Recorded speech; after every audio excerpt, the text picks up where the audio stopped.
지지난주 설교를 기억하시는지 한번 문제를 잠깐 내고 좀 시작하도록 하겠습니다. 지지난주 2주 전입니다. 못하셔도 괜찮습니다. 우리가 하나님의 자녀라면 어떻게 살아야 할까요? 문제가 이겁니다. 우리가 하나님의 자녀라면 어떻게 살아야 할까요? 지난주 제목도 비슷했는데 어떻게 살아야 할까요? 정답은 거룩하게 살아야 합니다. 우리는 사단의 나라에서 하나님의 나라로 옮겨졌습니다. 그래서 우리는 사단의 나라의 법을 따르지 않고 하나님의 나라의 법을 따르는 자들로 바뀌었습니다. 하나님 나라의 법을 따른다라는 것은 여러 가지 말로 바꿔 말할 수 있는데 대표적으로 거룩한 삶을 산다라고도 우리가 이야기를 할 수 있습니다. 그렇다면 구체적으로 거룩한 삶이 무엇이라고 지난주에 이야기를 했었죠? 거룩한 삶, 이웃사랑. 지난주 설교에서 이것을 제목으로 나눴습니다. 거룩한 삶은 이웃사랑의 삶입니다. 거룩이 이웃사랑이에요. 그렇다면 이웃사랑이라는 것은 또 무엇이었죠? 단순히 나에게 100만 원이 있는데 80만 원을 내가 마음껏 쓴 다음에 남은 돈 이제 20만 원 정도 너가 가져라 이 정도 이런 거를 이웃사랑이라 할까요? 그렇지 않죠. 세상에서는 이것조차도 이웃사랑이라 할 수 있지만 성경에서의 정의는 이것을 이웃사랑이라고 하지는 않습니다. 요한복음 13장 34절 말씀에는 이렇게 기록이 되어 있습니다. 한번 혹시 띄워주시겠어요? 요한복음 13장 34절 말씀. 새 계명을 너희에게 주노니 서로 사랑하라. 내가 너희를 사랑한 것 같이 너희도 서로 사랑하라. 이웃사랑의 모델은 세상이 아닙니다. 저 세상이 이야기하는 사랑의 기준이 우리의 사랑의 기준이 아닙니다. 우리가 따라가야 할 이웃사랑의 진정한 모델은 예수님의 사랑, 하나님 아버지의 사랑입니다. 하나님 아버지의 사랑이 그렇다면 무엇이라고 제가 말씀을 드렸죠? 요한복음 3장 16절과 그리고 로마서 5장 8절 말씀을 하나씩 읽어보도록 하겠습니다. 함께 읽습니다. 하나님이 세상을 이처럼 사랑하사 독생자를 주셨으니 이는 그를 믿는 자마다 멸망하지 않고 영생을 얻게 하려 하심이라. 우리가 아직 죄인 되었을 때에 그리스도께서 우리를 위하여 죽으심으로 하나님께서 우리에 대한 자기의 사랑을 확증하셨느니라. 아멘. 그 전 구절 요한복음 3장 16절 말씀 잠깐 한번 다시 띄워주시겠습니까? 감사합니다. 여기서 이처럼이 무엇일까요? 이처럼 독생자를 주셨으니라 우리가 많이들 생각하지만 사실 이처럼은 3장 16절에 나타나는 독생자를 주셨으니가 아니라 그 앞구절 요한복음 3장 14절과 15절 말씀에 나타나는 그 말씀을 의미합니다. 요한복음 3장 14절부터 15절 말씀 띄워주시면 이렇게 기록이 되어 있습니다. 모세가 광야에서 뱀을 든 것 같이 인자도 들려야 하리니 이는 그를 믿는 자마다 영생을 얻게 하려 하심이니라. 이 말씀이 무슨 말씀이죠? 십자가에 들리셔야 된다라는 것을 이야기합니다.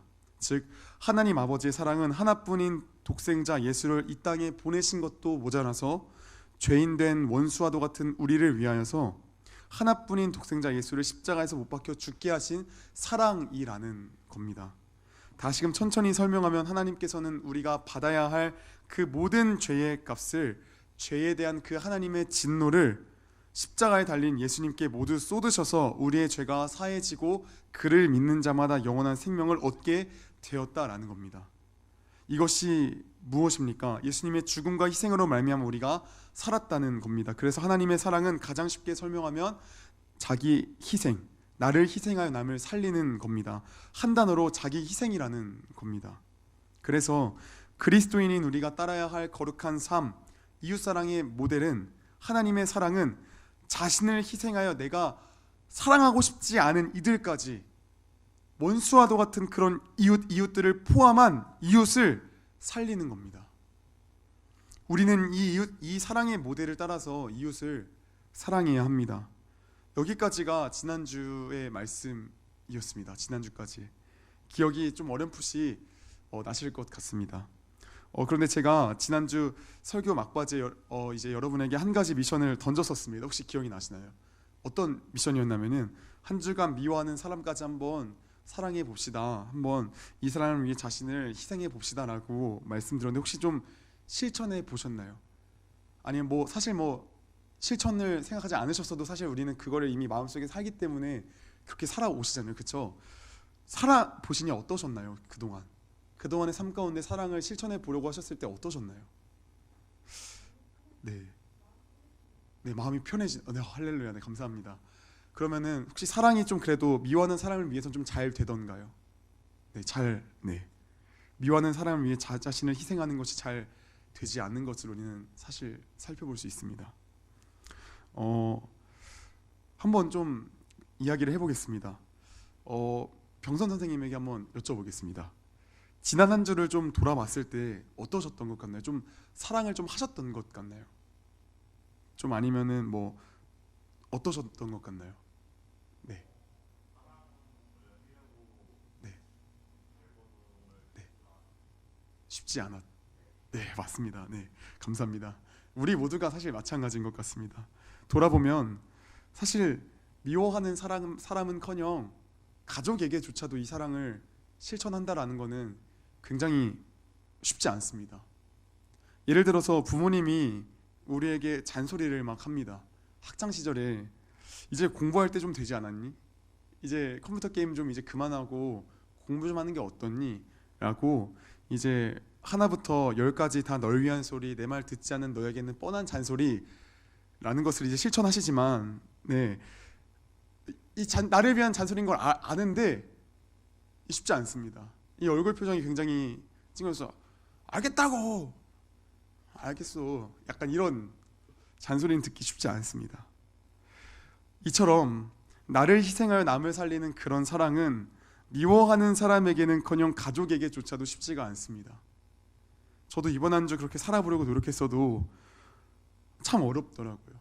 그냥 길 가는데 나에게 몹쓸 짓을 한 저 차만 봐도 아주 그냥 막 화가 막 나더라고요. 저 참 쉽지 않더라고요. 그렇다면 여러분, 이제 중요한 메시지의 시작입니다. 그렇다면 우리가 이웃사랑을 해야 하는데 이 이웃사랑이라는 것을 그럼 우리는 어떻게 해야 하는 걸까요? 어떻게 해야 이웃사랑을 우리는 좀 감당할 수 있을까요? 에베소서 1장 4절 말씀을 보시면 이렇게 기록이 되어 있습니다. 곧 창세전에 그리스도 안에서 우리를 택하사 우리로 사랑 안에서 그 앞에 거룩하고 흠이 없게 하시려고, 이렇게 기록이 되어 있습니다. 이 말씀이 무슨 뜻이냐면 하나님께서 우리를 거룩하고 흠이 없는 자로 세우시려고 택하셨다라는 거예요. 우리는 거룩하고 흠 없는 자가 된다라는 거예요. 더 이해되기 쉽게 표현하자면 여러분이 이웃사랑하는 게 너무 어려워가지고 안 하려고 포기할지언정 하나님께서 여러분이 이웃사랑을 하는 자로 만들어 가신다라는 거예요. 이 말은 또 다시 말해서 포기하고 싶어도 안 된다는 거예요. 하나님께서 그렇게 만들어 가시기 때문에 이웃사랑을 할 수밖에 없다라는 거예요. 여러분, 그렇다면 하나님께서 어차피 우리를 만드시니까, 우리를 거룩하고 흠없는 자로 만드시니까, 이웃사랑을 할 수밖에 없는 자로 만드시니까 우리는 그냥 멍하니 앉아있기만 하면 되는 걸까요? 그냥 세워라 내워라 가면서 할렐루야 하면서 하나님 저를 그렇게 만드실 거죠? 주를 믿습니다 하면서 이렇게 살아가면 되는 걸까요? 그렇지 않습니다. 갑자기 막 이웃을 사랑해야겠다는 마음이 막 생기는, 이웃 좀 사랑해봐야지 막 이런 마음이 막 하면서 자신을 희생하여 이웃을 살리는 그런 마음이 갑자기 솟구치지는 않습니다. 제가 옛날에 고등학교 3학년 때 예수님을 인격적으로 만나고 나서 예수님을 믿지 않는 아빠와 누나들이 예수님을 믿고 가정이 변화될 수 있도록 기도를 하는데 좀처럼 아무리 기도를 해도 큰 변화가 없는 겁니다. 언제나 집안은 늘상 똑같은 거예요. 똑같이 뭐 그런 거예요. 그러다 어느 순간 제가 가족에게 굉장히 살갑게 대하기 시작했습니다. 뭐 굉장히 오래전 일이라 제가 왜 그렇게 살갑게 대하는지는 기억이 안 나는데 뭐 기도하는 중에 그런 마음이 들었던 것 같아요. 그래서 이제 전과는 다르게 굉장히 살갑게 대했습니다. 원래 아빠가 뭐 이것저것 물어보면은 아니, 이렇게 대답을 했는데 이제는 나 뭐 이렇게 했어 이런 식으로 살갑게 대하니까 되게 가족의 분위기가 변화가 되는 거예요. 그래서 나중에 누나들이 저에게 뭐 이렇게 물어볼 정도였어요. 너 왜 그래 요즘에? 이렇게 물어볼 정도로 제가 살갑게 대했더니 가족 분위기도 좀 되게 긍정적으로 많이 변하더라고요. 그래서 그때 깨달음을 얻었습니다. 기도만 해서는 안 되는 거구나. 하나님께서 하셔야 되면 내가 그 어떠한 최소한의 내가 해야 할 일들은 해야 되는 거구나. 기도하며 하나님께 그 모든 결과를 맡기되 내가 해야 될 건 내가 해야 되는구나라는 그런 귀한 진리를 깨달았던 경험이 있습니다. 그래서 그때 이 사실에 너무 기뻐가지고 이걸 빨리 막 목사님한테 막 말하고 싶어가지고 교회로 달려갔던 그런 기억이 있습니다. 마찬가지로 하나님께서 우리를 거룩하고 흠없는 자로 만드신다고 해서 우리는 멍 때리고 그냥 가만히 있으면 안 됩니다. 우리의 의지를 가지고 주님의 도우심을 구하며 우리의 옆 사람을, 우리의 가족을, 내가 미워하는 사람을 사랑하기에 힘써야 합니다. 자, 그런데 문제가 있죠. 우리가 살아보니, 우리가 삶을 살아보니 이웃 사랑이라는 게 잘 안 된다라는 거예요. 쉽지 않다라는 거예요. 승배는 혹시 어때요? 승배는 혹시 아버지가 막 승배한테 이런저런 이야기를 하시면 혹시 승배는 좀 마음이 괜찮아요? 잔소리를 막 하시면 막 승배 좀 감사합니다 하고 막 이렇게 좀 괜찮게 잘 받아치시나요? 네. 안 하시나요? 할렐루야. 네. 저는 좀 달랐어요.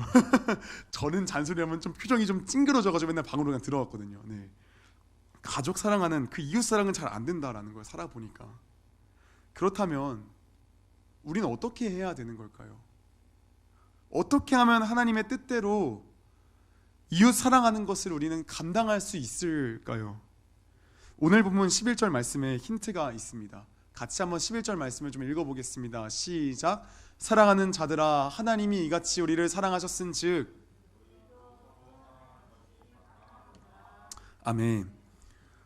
하나님의 사랑을 받았으니 지금 너희도 서로 사랑하라고 이야기를 하고 있습니다.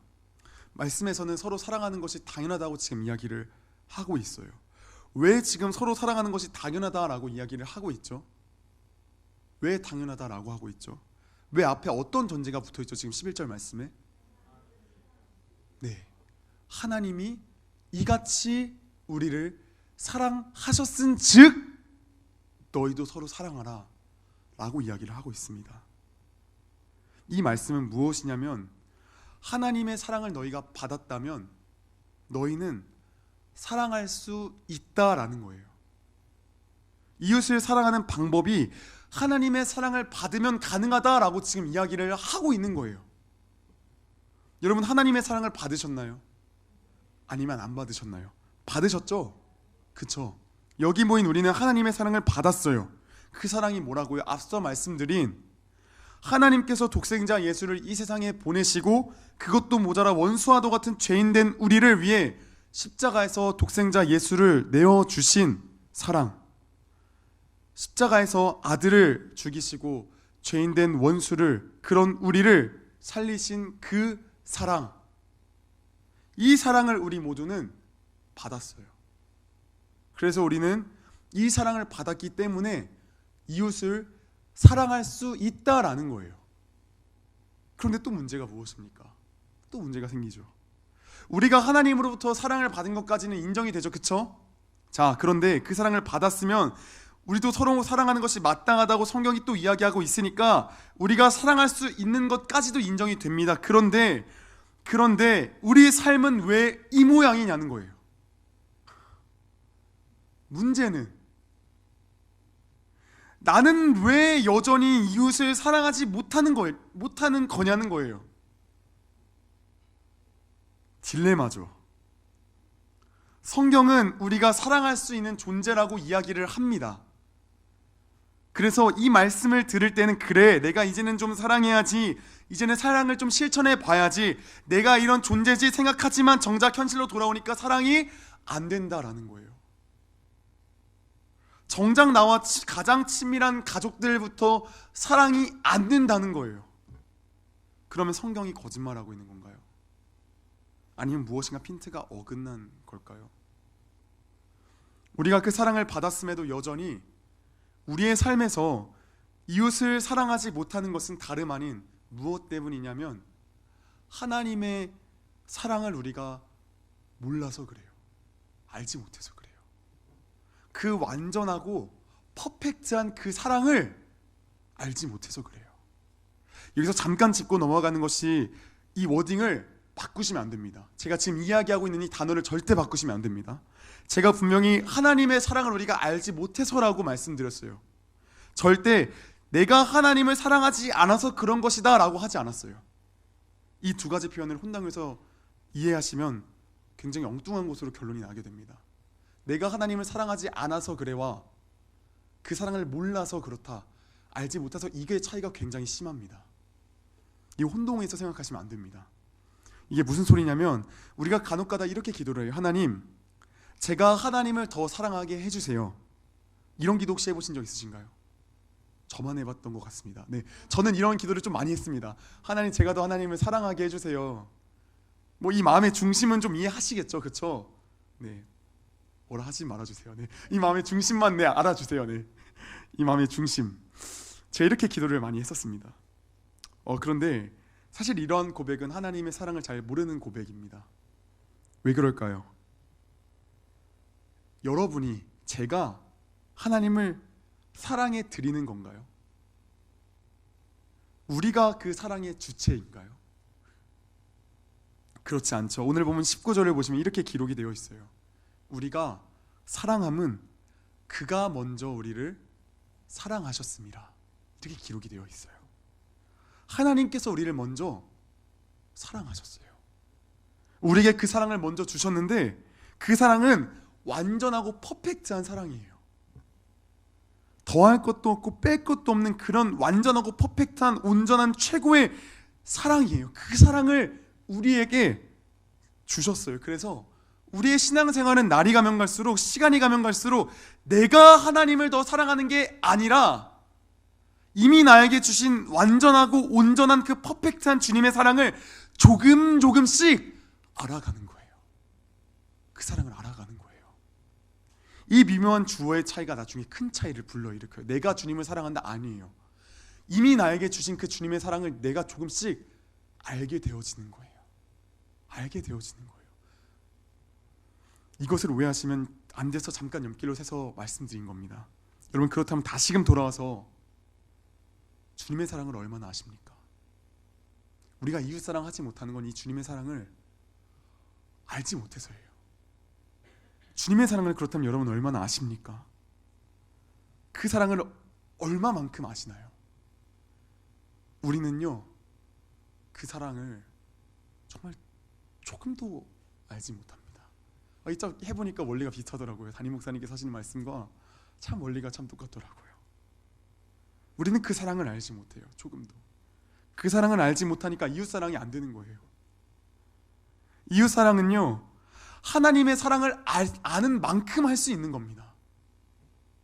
여기서 안다라는 것은 그저 지식적으로 아는 것을 이야기하는 게 아니에요. 하나님의 사랑을 내가 책으로 보니까 이렇다더라 저렇다더라, 하나님의 성품이 이렇다더라, 이런 게 아니에요. 안다라는 것은 경험적이고 체험적인 것을 이야기하는 거예요. 내가 하나님을 내 삶으로 경험해 보니까 하나님의 사랑이 이렇게 크더라, 하나님의 사랑이 이만큼 대단하더라, 내가 이렇게 모자라고 연약한 존재임에도 하나님의 사랑은 이것마저 덮으시더라, 이런 체험적인 신앙을 이야기하는 겁니다.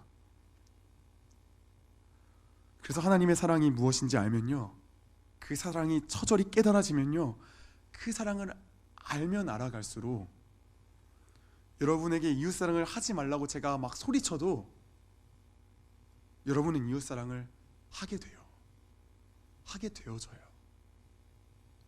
왜 그런지 아십니까? 왜냐하면 하나님의 사랑을 알아간다라는 것은 하나님과 더욱더 친밀해진다라는 것이고, 하나님과 더욱더 친밀해진다라는 것은 그가 하나님 안에 머무른다는 것이고, 하나님 안에 머문다라는 것은 빛 가운데 살아간다라는 것인데, 그 빛 가운데서 살아가면 서로 이웃과 이웃이 서로 교제하게 되기 때문이에요. 이것을 성경 말씀이 증언하는데 같이 한번 읽어보면 좋겠습니다. 요한일서 1장 5절부터 7절까지의 말씀입니다. 좀 길지만 천천히 읽어보겠습니다. 쉬운 성경입니다. 이 말씀으로 같이 읽어보면 좋을 것 같습니다. 화면 보시고 같이 읽어보겠습니다. 시작. 우리가 그리스도께로부터 듣고 여러분에게 전하려고 하는 말씀은 하나님은 빛이시며 그분께는 전혀 어두움이 없다는 것입니다. 그렇기 때문에 만약 우리가 하나님과 사귀고 있다고 말하면서 여전히 어두움 가운데 살고 있다면 우리는 거짓말쟁이이며 진리를 따라 살고 있지 않는 것입니다. 하나님께서 빛 가운데 계시기에 우리 역시 빛 가운데서 살아야 합니다. 우리가 빛 가운데서 살게 되면 서로 교제하게 됩니다. 또한 하나님의 아들이신 예수 그리스도의 피가 우리의 모든 죄를 깨끗이 씻어주실 것입니다. 아멘. 하나님의 사랑을 알아가면 알아갈수록 교제할 수밖에 없습니다. 빛 가운데 거하기 때문에. 또한 하나님을 알아가기 힘쓰는 자들은 결코 죄 안에서 머물 수 없습니다. 요한일서 3장 9절 말씀에 또 이렇게 기록이 되어 있습니다. 하나님에게서 난 사람은 누구나 죄를 짓지 않습니다. 하나님의 씨가 그 사람 속에 있기 때문입니다. 그는 죄를 지을 수 없습니다. 왜요? 그가 하나님께로부터 났기 때문입니다. 이 말씀의 의미는 여러분이 예수 믿고 영원히 죄 짓지 않는다라는 의미가 아니에요. 이 말씀의 의미는 하나님 안에 있는 자들은 결코 영원히 죄 가운데서 죄를 누리며 죄를 즐거워하며 살 수 없다라는 걸 이야기하고 있는 거예요. 예수 믿고 구원받은 자들은 죄의 자리가 결코 편안하지 않아요. 처음은 좀 즐거울 수 있을지라도 곧 그 마음이 불편해지고 괴로워요. 왜요? 그가 하나님의 사람이기 때문이에요. 그가 거룩하신 하나님 안에 속한 자이기 때문이에요. 그런 그는 사단의 나라의 법이 재밌지가 않아요. 잠깐 재밌을 수 있어요. 옛날에 법에 관심이 남아서 재밌을 수 있어요. 그런데 곧 이내 그 양심이 찔려요. 내가 하나님의 자녀라면 이렇게 살면 안 되는데, 내가 이렇게 살면 안 되는데, 그 양심이, 성령이 여러분의 마음을 찔러요. 그래서 성령의 사람은 죄가 편하지 않아요. 죄가 절대 편하지 않아요. 하나님을 알아가기 힘쓰는 자들은, 하나님의 사랑을 조금이라도 아는 자들은 자기 자신을 위해 인생을 허비하지 않아요. 하나님의 선하신 뜻을 따라 이웃을 위해 인생을 살아가요. 그래서 이웃사랑의 방법론이라는 것은 내가 열심히 이웃에게 무엇인가를 어떻게 해야지, 내가 이렇게 저렇게 사랑을 해야지가 아니라 오히려 하나님을 바라보는 거예요. 오히려 그 하나님을 바라보는 거예요. 오히려 하나님과의 그 교제에 힘쓰는 거예요. 이게 이웃사랑의 방법이에요. 이게 이웃사랑하는 그 방법론이에요. 참 이상한 방법이죠. 왜죠? 우리 생각으로는 내가 무엇인가를 해야 할 것 같은데, 내가 하나님을 더 사랑하고 내가 더 이웃을 사랑해야 할 것 같은데, 성경은 절대 그렇게 이야기하지 않아요. 하나님이 먼저 너희를 사랑하셨으니 너희도 서로 사랑하라라고 이야기를 하고 있는 거예요. 이 말은 즉슨 너 자신의 행함에 중심을 두지 말고, 너 자신의 행함에 너의 시선을 쏠리지 말고 하나님과의 교제에 중심을 두고 더욱 힘쓰라고 하는 것과 같은 거예요. 그것 같은 거예요. 사랑하는 여러분, 이웃사랑을 하고 싶으십니까? 거룩한 그런 삶을 살길 원하십니까? 그렇다면 나를 바라보지 않고 하나님을 바라보세요. 하나님을. 히브리서 12장 3절에는 이렇게 기록이 되어 있어요. 믿음의 주요 또 온전하게 하시는 이인 예수를 바라보자. 그 예수가 어떻다고요? 온전하게 하시는 이인 예수를 바라보자. 여러분 자신이 여러분 스스로를 온전하게 하지 않아요. 누가 온전하게 하신다고요? 예수께서 여러분을 온전하게 하세요. 여러분 자신이 아니에요. 사랑하는 여러분, 그러니 예수님께 더욱 붙어 있으세요. 포도나무이신 예수님께 더욱 매달리고 포도나무이신 예수님만 바라보세요. 예수님께서는 그 유명한 포도나무의 비유를 통해 이렇게 말씀하세요. 함께 요한복음 15장 4절부터 5절 말씀 같이 읽어보겠습니다. 시작. 내 안에 머물러 있어라. 그리하면 나도 너희 안에 머물러 있겠다. 가지가 포도나무에 붙어있지 아니하면 스스로 열매를 맺을 수 없는 것과 같이 너희도 내 안에 머물러 있지 아니하면 열매를 맺을 수 없다. 나는 포도나무요 너희는 가지이다. 사람이 내 안에 머물러 있고 내가 그 안에 머물러 있으면 그는 많은 열매를 맺는다. 너희는 나를 떠나서는 아무것도 할 수 없다. 아멘. 가지누리는 포도나무이신 예수님을 떠나서는 아무것도 할 수 없습니다.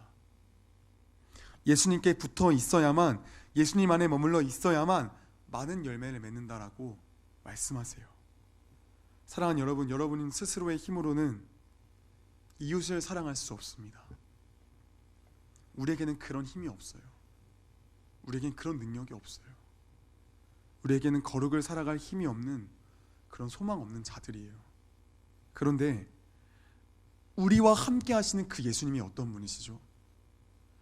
우리와 똑같이 인간의 몸을 입고 이 땅에 내려오셔서 그 모든 이웃 사랑을, 하나님 사랑을 성취하신 분이에요. 모든 사랑을 성취하신 분이에요.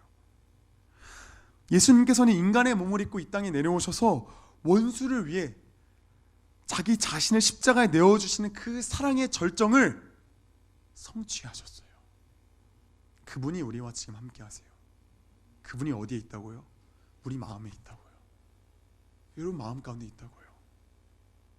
그 사랑을 이미 성취하신 분이 우리와 함께 하셔서, 우리와 연합하셔서 우리도 그 사랑을 할 수 있다고요.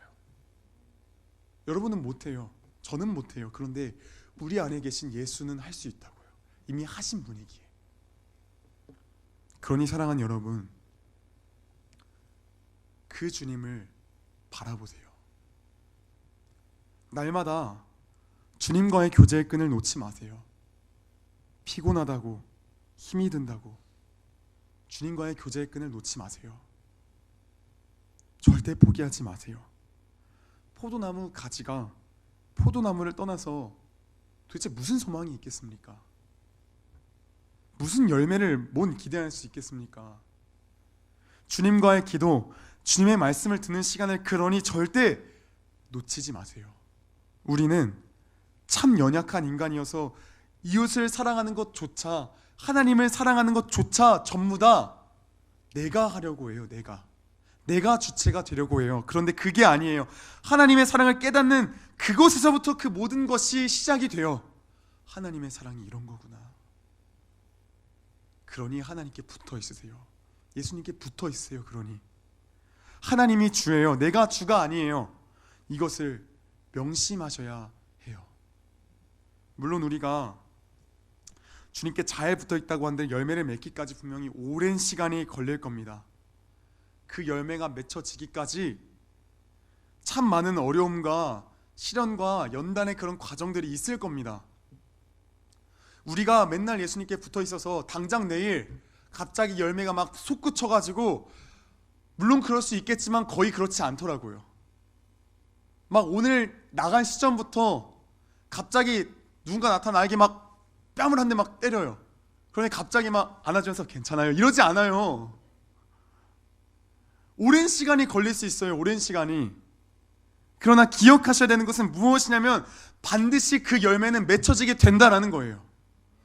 반드시 그 열매는 예수님께 붙어있으면 맺혀지게 된다라는 거예요. 갈라디아서 5장 19절부터 23절까지 말씀 같이 한번 읽어보겠습니다. 같이 한번 화면으로 말씀 읽습니다. 시작. 육체 행실은 환히 드러난 것들입니다. 곧 음행과 더러움과 방탕과 우상숭배와 마술과 원수매즘과 다툼과 시기와 분냄과 분쟁과 분열과 파당과 질투와 술취함과 흥청망청 먹고 마시는 노름과 그와 같은 것들입니다. 내가 전에도 여러분에게 경고했지만 이제 또다시 경고합니다. 이런 짓을 하는 사람들은 하나님의 나라를 상속받지 못할 것입니다. 그러나 성령의 열매는 사랑과 기쁨과 화평과 인내와 친절과 선함과 신실과 온유와 절제입니다. 이런 것들을 막을 법이 없습니다. 아멘. 우리가 이전에 어떤 자였습니까? 저 사단의 나라에 속해서 저 악한 것들만 추구하던 자들이었습니다. 그러나 이제는 우리가 어떻게 변하였습니까?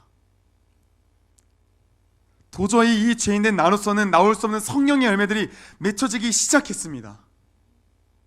사랑과 기쁨과 화평과 인내와 친절과 선함과 신실과 온유와 절제 열매들이 맺혀지기 시작했습니다. 조금 더 인내하십시오. 조금만 더 인내하시면 이 열매들이 갑자기 어느샌가 자라나서 예수 믿기 이전에 나에게서 볼 수 없었던 그 성품들이 보이기 시작할 겁니다.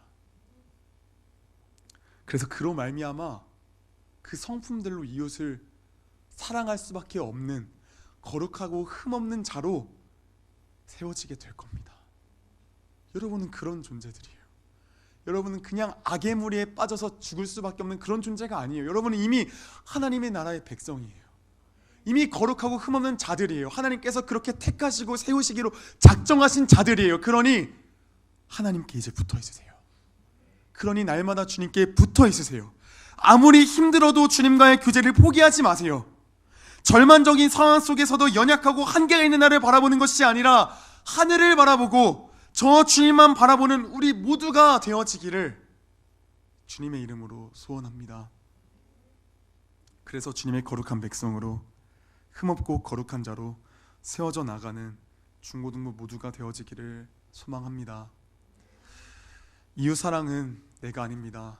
하나님의 사랑을 아는 데서부터입니다. 이 사실 기억하시면서 날마다의 거룩한 삶을 살아가는, 하늘을 바라보며 거룩한 사랑을 하며 나아가는 우리 모두가 되었으면 좋겠습니다.